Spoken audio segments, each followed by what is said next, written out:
Odisha, and he'll be talking to us on myopic traction maculopathy. Over to you, Dr. Chittaranjan.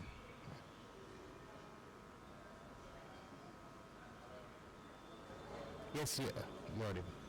Yeah. So, okay, my slides are visible now. Yeah. Thanks, sir, and I welcome all present over here. And my talk is on myopic tractional maculopathy, and these are all my acknowledgements. This is the yeah. So all of us know that myopia is on a rise, and especially these days due to more near work and especially after the COVID time, we have a surge in myopia.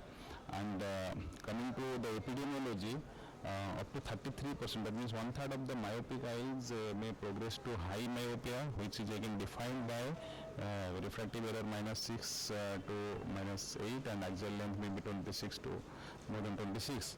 And high myopia has three cardinal features or three consequences. One is atrophy, one is neovascularization, and one is myopic tractional maculopathy. And our topic of discussion today is myopic tractional maculopathy. And MTM, I will be addressing it as MTM, and it occurs in 30% eyes with high myopia. So the risk factors for myopic tractional maculopathy are longer axial length, more severe posterior staphyloma, and absence of a dome-shaped macula. As you can see in this image, this one I have taken from Dr. Barbara Parolini's paper, who is a world leader in myopic tractional maculopathy. Here you can see the MRI images they have shown over here. The left image, if you can see, it's a posterior staphyloma, and the OCT superimposed you can see that there is cysis and myopic tractional maculopathy. And the right image is a lateral staphyloma, which again shows that there is no tractional maculopathy, meaning if there is a posterior elongation or posterior staphyloma, then there is a increased risk of myopic tractional maculopathy. So coming to the staging or grading of MTM, so please don't get scared by this seemingly complex looking staging, but actually it is very simple. When I saw for the first time also, I thought that is very complex or difficult. Actually it's very, very simple. I'll just stay over here in this slide for some time, because this is worth spending time. If you can see over here, the upper arrow mark is there, it's a tangential evolution, and the left side it is there. One second, the slide. Sorry, can I get my slides please?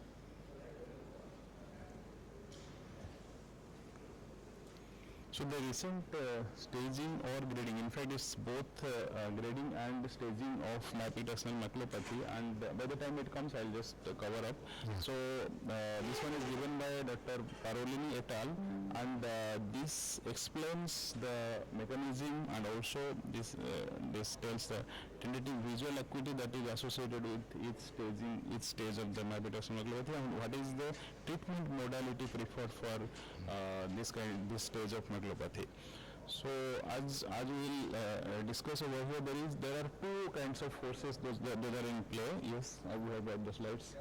Can you remove this one please? Right side, can you remove this one? So if you can see over here, as we go down, we can see there is the stage 1 is going to stage 4. So stage 1A is basically inner and outer macular cysis. Stage 2 is predominantly outer macular cysis is there. Then stage 3, you can get there is a kind of macular detachment, but it is a focal at the center of the fovea only. And stage 4 is a full macular detachment, and it is covering the posterior pole, entire posterior pole. So this is how we go from stage 1 to stage 4.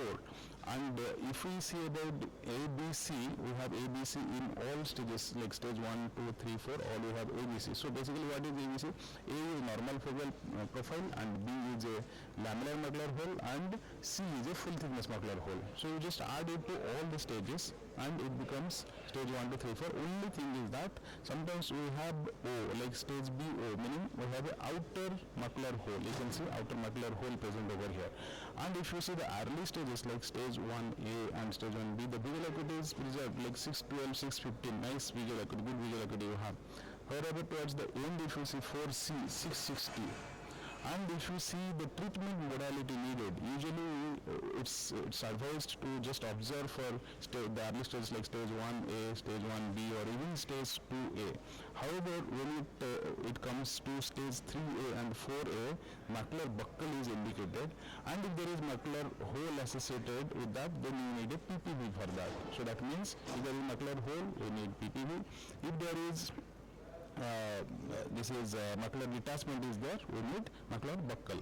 So we'll go to the details. What are the indications for surgery?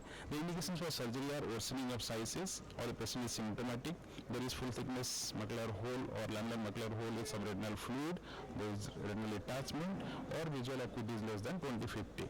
So this is one case again from the recent, this month only, Retina Today, Dr. Barbara Parolin et al. This is a nice paper, and this image is showing that with macular buccal, the indent we can see over here, and how the macular detachment in myopia tractional maculopathy is addressed with the help of macular buccal. We can see nicely over here how it is settled with macular buccal. And again, personally, I must confess that I don't have much experience in macular buccal, limited experience, but from the whatever I will be telling from the literature only. And let us see this image. This is a macular buccal, LPB type macular buccal. From the side we can see over here.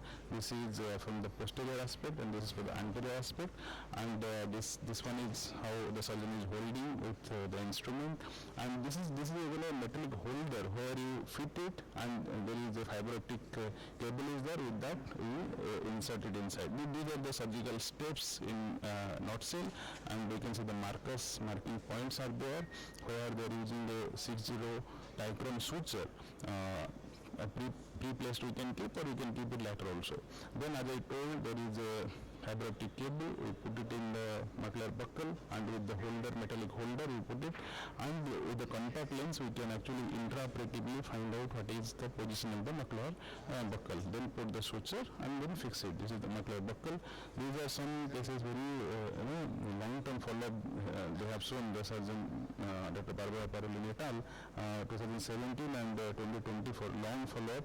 So they are saying that the progression, myopic progression, is very much retarded in the presence of this macular buccal surgery. This is a recent systematic review and meta-analysis just 1 month ago as a unconventional ophthalmology. So all the studies are in favor of myopic, the management of myopic tractional maculopathy with macular buccals. Very good outcomes. However, there are some possible complications and side effects like buccal extrusion, diplopia, mild peripheral choroidal hemorrhage, and altrochoroidal perfusion, muscle slippage, and scleral perforation. These are all inherent to any buccal surgery.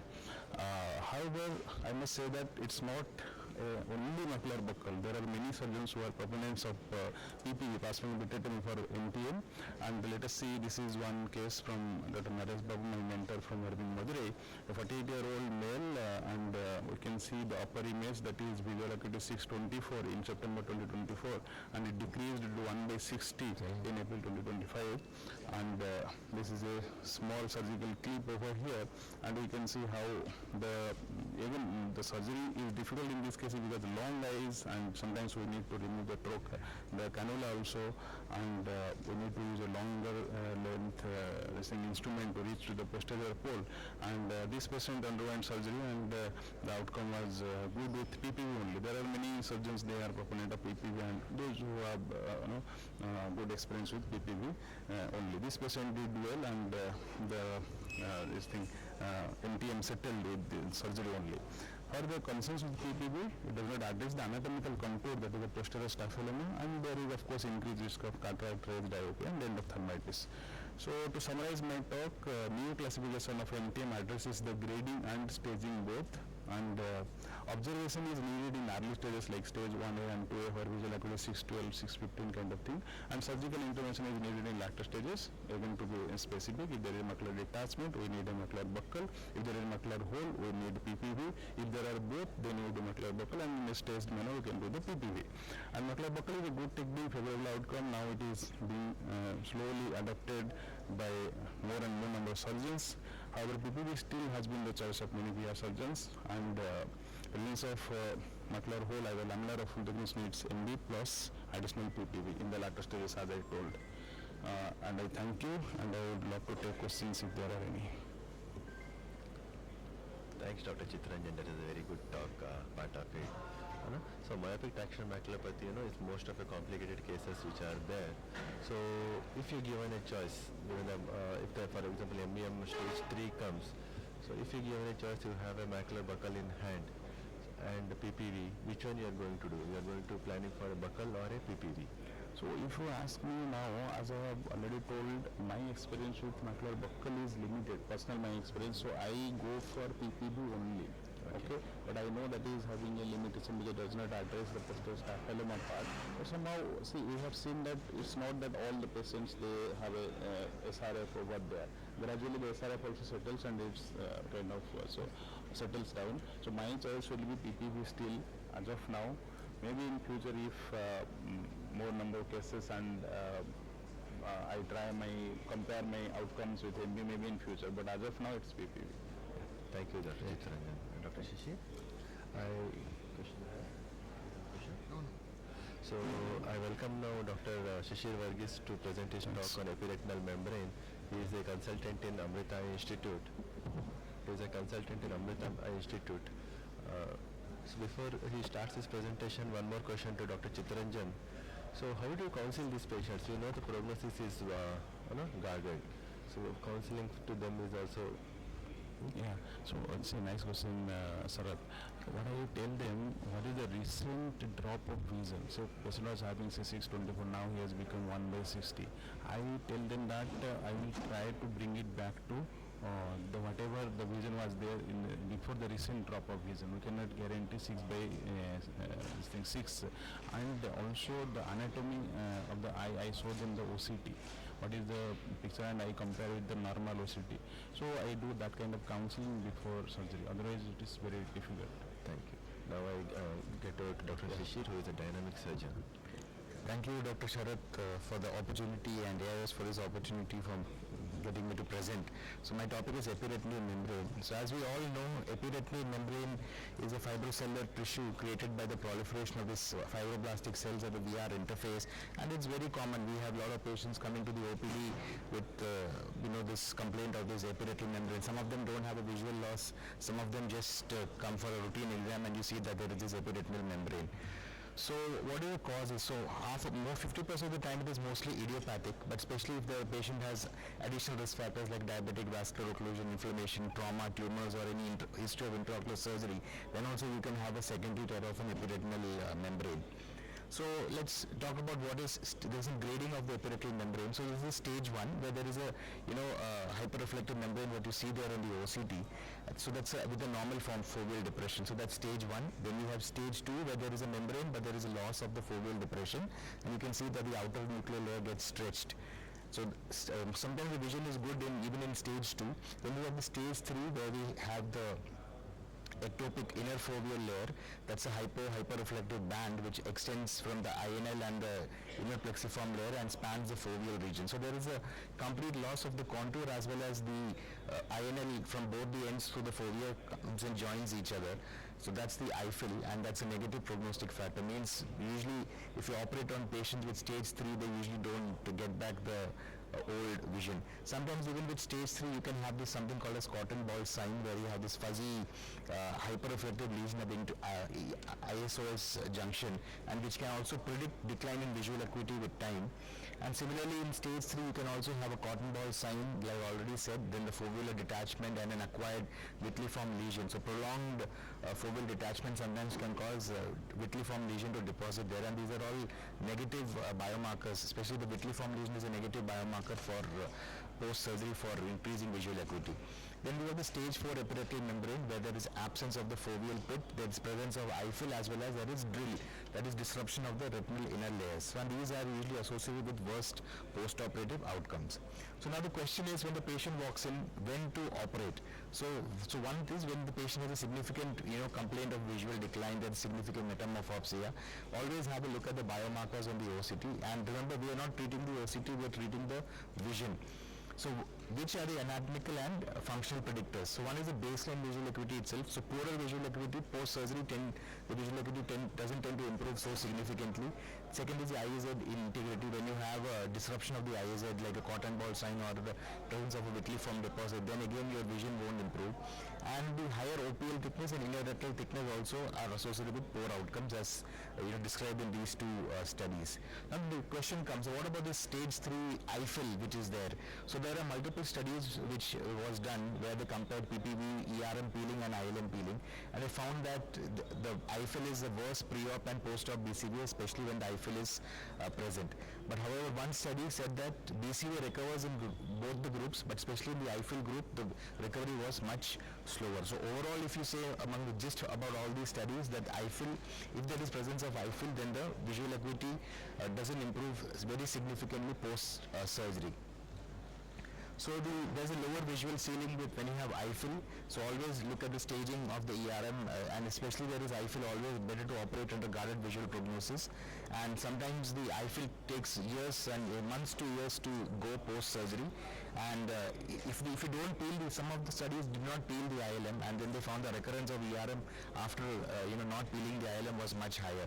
So there will be a recurrence when you already have an IFL.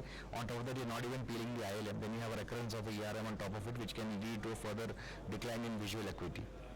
So if you look at the studies comparing PPV plus ERM and ILM peeling versus PPV plus ERM only, the visual gain is good and stable because you have peeled the ILM, the vision remains to be stable in the long term. But when the ERM recurs, sometimes the vision can drop. So the recurrence is the issue there when you don't peel the internal limiting membrane after an ERM peeling surgery. So let's look at one of the cases. So this was a case one where there's a stage 2 epiretinal membrane, the visual decline, 2 lines of visual drop, 612 was the vision, and we did the PPV there. So routine vitrectomy, and then we go ahead and peel the ERM. Now the thing is, you have to stain multiple times because sometimes brilliant blue dye doesn't stain the ERM very well.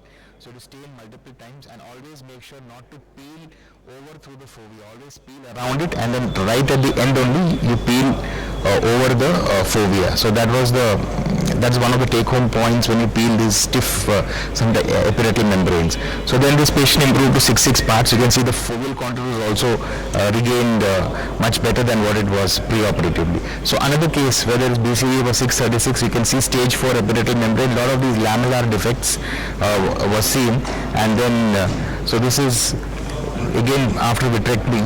So you can see here again we have stained multiple times, and the ERM is so sticky and very adherent. You have to carefully peel it.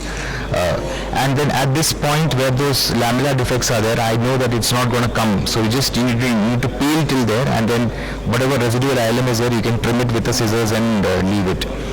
So you can see I'm just trimming with the cutter, and then residual whatever is beyond that also, the ERM I'm just peeling it off.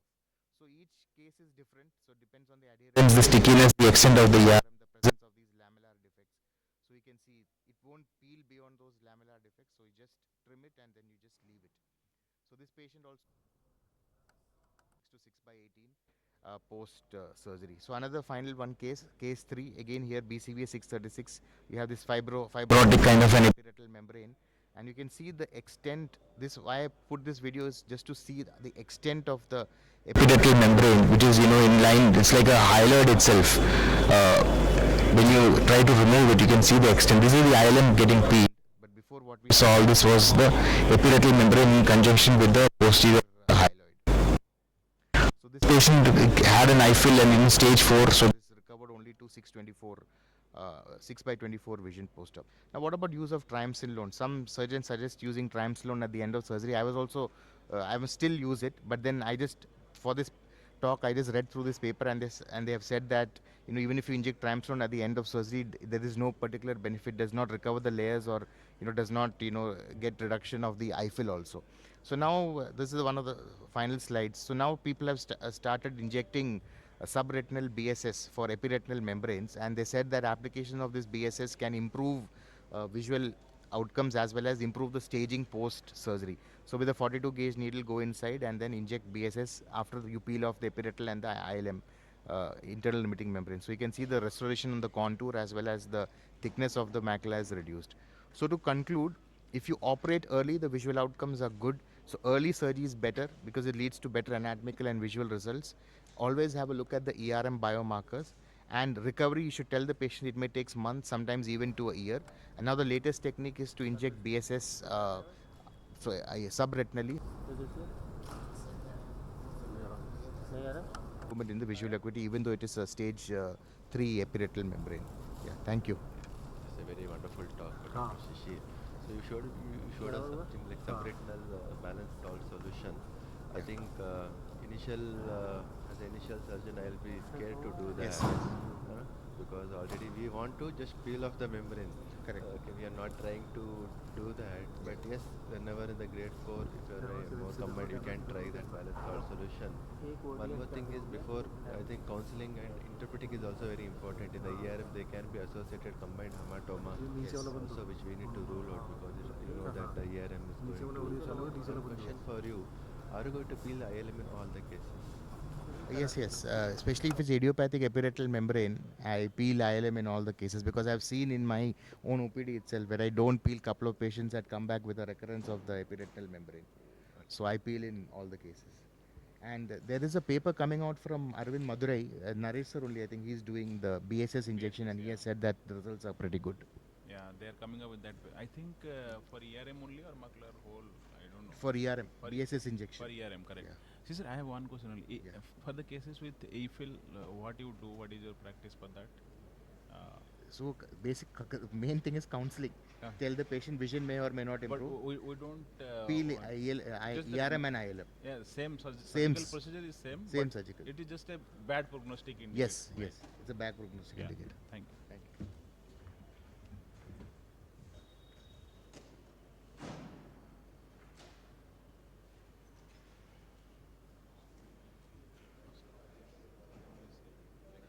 Yeah, he cannot hear.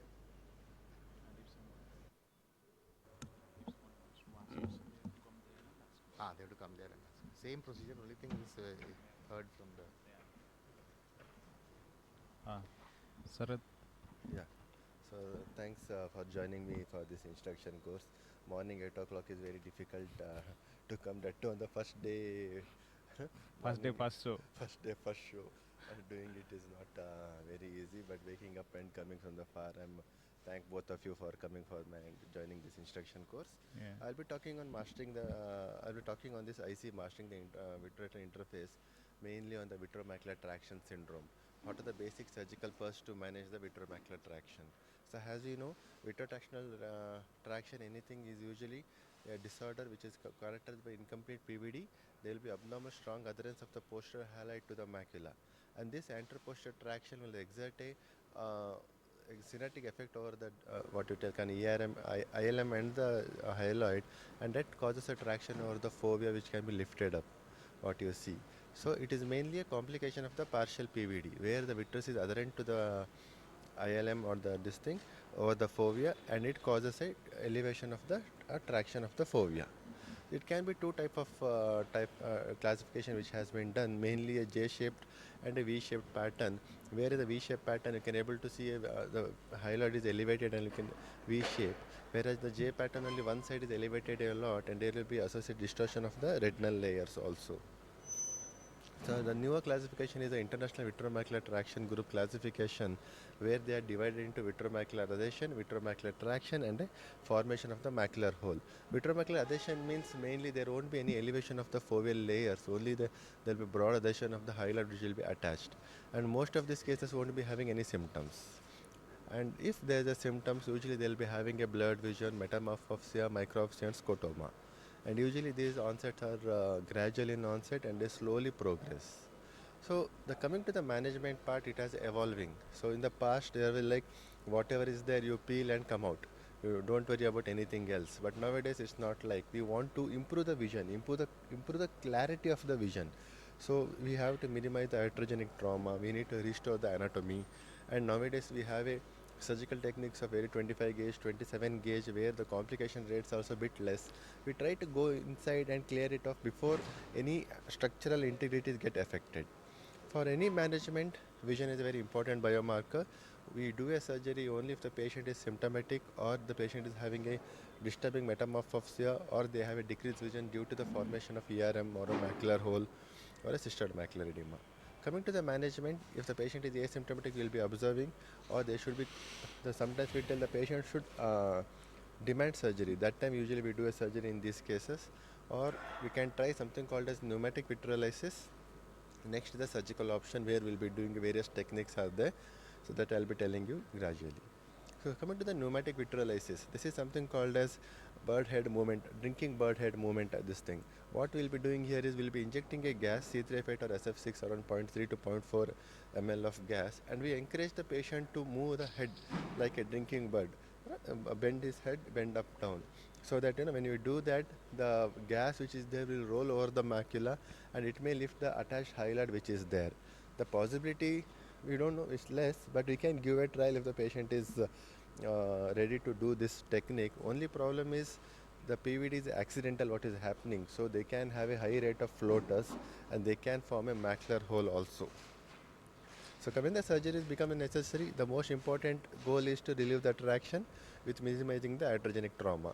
So now in these cases, whether to ILM to peel or not to peel was a previous dilemma nowadays, but we young surgeons nowadays, it's a hook or cook, we have to remove the ILM. That is the technique what we are using. So by removing the ILM, we will be removing the tangential forces completely. We got sure that there is no extra tangential forces which are there. It prevents the recurrence of the ARM also. But sometimes there can be a risk of formation of macular hole formation. So coming to the surgical pulse, so usually we do a core vitrectomy. When you are doing a core vitrectomy, make sure you don't do more vitreous removal so that inducing PVD should not become difficult. So coming to the PVD, so usually PVD can be done in various ways. We use a cutter directly, we use a tricot to stain the this thing, and while inducing a PVD, in this VMT cases, make sure you are not inducing very extremely hard, so that if you try to induce PVD extremely hard, it can cause the roofing of the VMT and it can cause macular hole. And if you see in the second case, it was extramacular traction which was there, extrafoveal traction which was there, so I slowly lifted up from that area. So once you induce the PVD, the half of the work is done. So next, ILM peeling techniques. There are various techniques which are there. So one is the regular technique what we do. So where we started from the area where there is no blood vessel or anything, then we gradually turn around. We do a circumferential technique. Make sure, as Dr. Shishir has also mentioned, don't directly pull over the fovea. Be gradual over that and come over that in the later technique. So sometimes make sure you do a pinch and peel technique which I follow, so that iatrogenic trauma will be very less compared to this thing, and will be make sure that you are not touching the retina. Another technique nowadays which is becoming popular is the foveal sparing technique, where we'll be removing the ILM all over the area and leaving a frill of the ILM over the foveal area. So this is the foveal sparing technique which is being done by Dr. Shishir there, and he has thanked for giving this video. So you can able to see there is anti-clockwise direction of the peel which will be done, and we spare the fovea. The only thing is we don't want to de-roof the fovea, so that is the reason. The only problem sometimes what can happen is that because we left the fovea ILM in that area, it can cause thickening in that area. So once we finish the ILM peeling, make sure as in any retina surgery, look for the periphery to see any new breaks are there or not. Thorough screening is very important. And if you have a technology available with you, use the IOCT, intraoperative OCT. While you are operating, you can able to see how much ILM I have peeled, where I am peeling, so that the chances of causing a macular hole and all is difficult. So PPV is the main gold standard with a 100% release rate. So consider observation in mild and asymptomatic cases. Foveal sparing ILM nowadays is improving the more technique. So it is very important to preserve the condition. True precision is very important in these cases, because it requires a very fine surgical technique when you are doing the ILM peel. Thank you. Thank you, Dr. Sharath. Great talk. So, in interest of time, we'll go to Dr. Avanish's. Unfortunately, Dr. Avanish was not able to come because of his other commitments. So he has sent me a video. So I'll be presenting that video.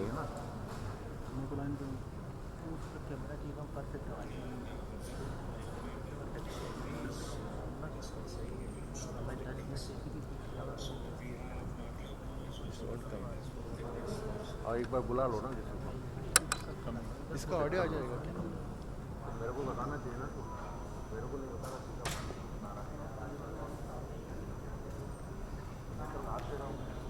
इसका audio आना चाहिए।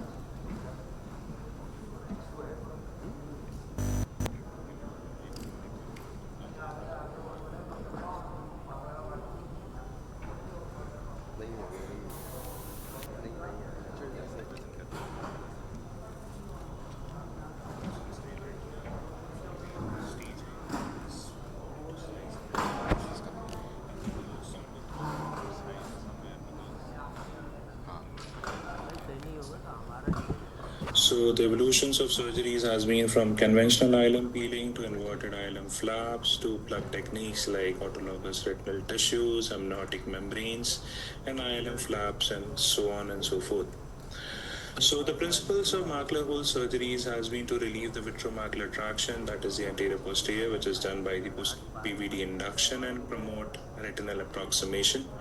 Retinal foveal architecture and photoreceptor alignment is achieved. ILM peeling facilitates and reduction in tangential traction, and if you create a scaffold, it promotes Muller cell proliferation. Cast tamponade is done to enable retinal apposition, and postoperative positioning is done to aid hole closures.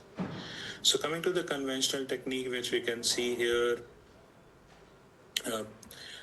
my pearls being stain the ILM with BPG dye for not more than 2 minutes, as less than 30 seconds. Initiate the peeling away from the foveal centers to 2 disc diameters near the arcades. Pinch and peel technique is the preferable technique for me. Then once the initial pinch peeling is started, you tend to mobilize, you go around peeling the ILM in a circular fashion, avoid trauma to the edges. That is achieved by avoiding radial pulling. Always do the peeling in circumferential manner, and it should be parallel to the surface of retina. The fluid air exchange is again very slow when we reach the retina, and avoid aspiration over the holes. It can cause trauma to the edge of the hole, can possibly lead to larger holes and failed surgeries. And adequate tamponading should be done with SF6 with face down positioning for 3 to 7 days.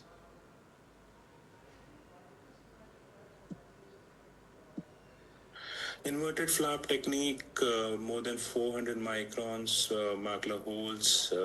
I preferably do these techniques. It can be multi-flap or it can be large ILM flaps. I prefer the multi-flap technique. You start peeling 1 to 2 disc diameter away from the fovea. Once the peeling is started, multiple flaps are created, and then they are gently inverted over the surface of the macular hole. One thing which I have improved over time is leaving a hinge of ILM at the edge of the hole that will prevent unnecessary dislodging of the flaps. You can stabilize these flaps using PFCL or viscoadhesives. They also help in actually preventing the graft from just getting dislodged and favorable outcomes. Once that is done, you can actually use, you can aspirate the PFCL here. You can see the graft is nicely placed over the surface, and that will help in glial cell proliferation and bringing about approximation of the macular hole. So once that is done, slowly you have to aspirate the PFCL followed by the fluid so that the graft doesn't get dislodged, and you can complete the surgery using C3F8 or SF6. I prefer SF6. Usually I feel within 2 weeks the hole kind of closes in this, and you have better outcomes. So coming to a meta-analysis of 13 RCTs of close to 800 eyes, where they compared ILM flaps with the conventional techniques. Here you can see the visual outcomes, and the surgical success rates were significantly better for ILM flap techniques. Also, a subgroup analysis has showed that holes which were more than 500 microns, they had better visual outcomes. So if you have a bigger hole, go ahead and do ILM flap techniques for better visual outcomes. Coming to management of large or recurrent macular holes, a fewer techniques which has been described are the inverted flap, which we discussed above. We can have an autologous ILM graft, lens capsule flap, neurosensory retina, amniotic membrane, to name a few. These surgeries have over time shown the very good anatomical success rates and modest visual gains in these patients. So this is a technique, this is one surgery where I want to show the use of anterior lens capsule as a graft. What we tend to do is, this is a refractory hole, so initially I thought I can use an autologous ILM flap over the macular hole. So initial massaging was done, PFCL was injected, and under PFCL the ILM was moved over the macular hole. So it seemed okay, and then we thought of closing the surgery. We went ahead, we removed the PFCL, and then when we were doing the fluid air exchange, you can see the ILM was absorbed within the flute. So at that period of time, we went ahead and we saw there was some amount of capsule which was still there of the lens, and what we did was we went in, we did an initial maneuvering, and with the retinal forceps we tried to harvest the anterior lens capsule graft. With the ILM forceps, this was again placed over the surface of the retina. Here you can actually do a bimanual technique as well. That actually helps in actually mobilizing the graft very nicely over the surface of the retina. So once that was done, the graft was placed over the macular hole, and after stabilizing it, the surgery was closed with C3F8 gas, and it had some favorable modest improvement. The scleromas were reduced, the vision improved from CFCF to CF meter at 3 meters at 3 months. So you can see the improvement in vision through the closure rates. So coming to advanced techniques to have favorable outcomes. So the prognostic factors are large macular holes, high myope, chronic symptoms, and associated with trophic retraction of epiretinal membranes, and systemic comorbidities like diabetic retinopathy.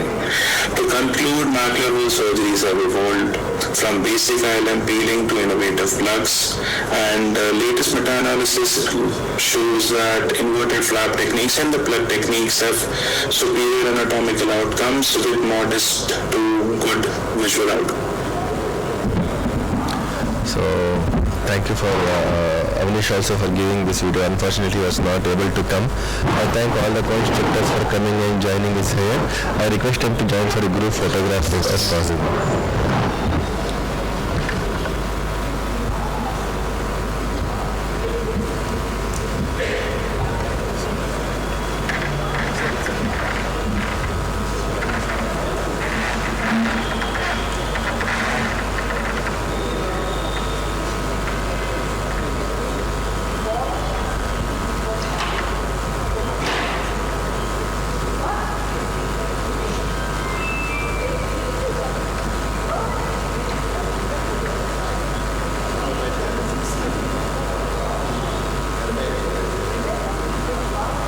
Yes, sir.